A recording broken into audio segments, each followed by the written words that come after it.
Өлкөдөгү жумушсуздук көйгөйүн кантип чечебиз? Кыска нуска суроо. Ооба.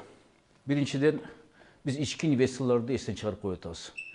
Мен чет өлкөгө барганда таң калам да, биздин кыргыздар ушундай жетишкендиктери бар экен, чет өлкөдө пара бербей, чоң кызматтарга отуруп, чоң фирмаларды ачыптыр. Ошолорго чакырышыбыз керек. Эч болбосо өзүң туулуп өскөн айылыңа, эч болбосо көчөңө бир ишкана ачып кой.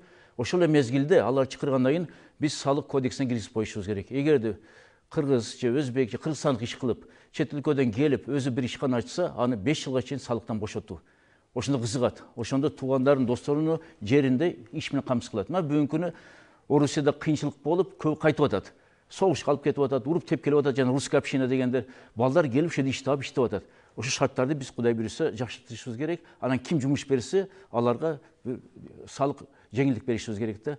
Экинчиден болсо коркпошубуз керек, ишкананы ача бериш керек. Көп канча ишкана болсо жакшы. Бүгүнкү күнү мамлекет кызматта иштөө кыйын. Көрүшүп атат бардыгы. Талаптар күчөйдү.